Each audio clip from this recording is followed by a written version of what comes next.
Middle east में जंग की आहट, ईरान का अमेरिकी बेस पर हमला, कतर ने दी चेतावनी। क्या भारत पर भी हो सकता है असर? जानिए इस खास खबर में।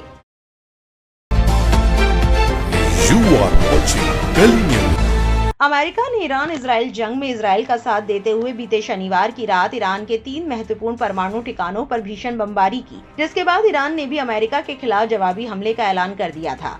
अब ईरान ने करारा जवाब देते हुए सोमवार की रात मिडिल ईस्ट में मौजूद कई अमेरिकी मिलिट्री बेस पर मिसाइलों से अटैक किया है। ईरान ने कतर में मौजूद अमेरिकी मिलिट्री बेस पर मिसाइलों से हमला किया। अब इस हमले के बाद मिडिल ईस्ट में जंग की संभावनाएं बढ़ गई हैं। कतर ने ईरान के इस हमले को संप्रभुता पर हमला करार दिया है। साथ ही कतर ईरान को कड़ी चेतावनी देते हुए जवाबी कार्रवाई करने की धमकी दी है। दोहा में मौजूद अमेरिकी मिलिट्री एयरबेस पर हमले के बाद कतर ने अपना एयर स्पेस बंद कर दिया है। कतर के विदेश मंत्री के प्रवक्ता डॉक्टर मजीद बिन मोहम्मद अल अंसारी ने इस हमले पर तीखी प्रतिक्रिया व्यक्त की।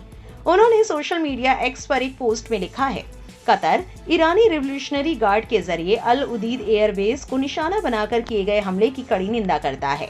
साथ ही डॉक्टर मजीद ने ईरान के इस हमले को कतर राज्य की संप्रभुता, उसके हवाई क्षेत्र, अंतर्राष्ट्रीय कानून और संयुक्त राष्ट्र चार्टर का घोर उल्लंघन बताया है। उन्होंने चेतावनी देते हुए कहा कि कतर के पास अंतर्राष्ट्रीय कानून के मुताबिक ईरान के जरिए किए गए हमले का जवाब देने का अधिकार है। साथ ही उन्होंने ये भी जानकारी दी है कि कतर के एयर डिफेंस सिस्टम ने ईरानी मिसाइलों को मार गिराया है। डॉक्टर मजीद ने कहा कि कतर पहला देश था जो इजराइल की वजह से क्षेत्र में बढ़ते खतरे के खिलाफ चेतावनी दी थी। उन्होंने सैन्य कार्रवाई को रोकने और बातचीत से मामले को हल करने की अपील की है।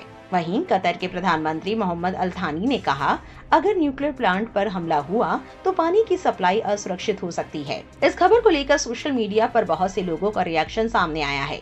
एक शख्स ने इस पर लिखा, अमेरिका के गैर जिम्मेदाराना रवैये ने दुनिया को तीसरे विश्व युद्ध की ओर धकेल दिया है। एक ने लिखा, किसने कहा था नदियों के पास परमाणु संयंत्र षड्यंत्र लगाओ। प्रयाग नाम के एक यूजर ने इस पर लिखा, ईरान ने आधिकारिक तौर पर कतर में मौजूद अमेरिका बेस पर हमला बोल दिया है। मिडिल ईस्ट में कुछ बड़ा होने वाला है। अब भारत को किन बातों पर विचार करना चाहिए? तेल के दाम और बढ़ सकते हैं, स्टॉक मार्केट क्रैश हो सकता है, रुपए की कीमत भी कम हो सकती है। इस जंग को एक मूवी की तरह मत देखिए, बल्कि इसका असर हम सभी पर पड़ सकता है।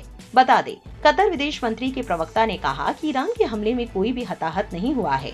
उन्होंने कहा कि हमले के खतरे को देखते हुए अल उदीद एयरबेस को पहले ही खाली करवा लिया गया था।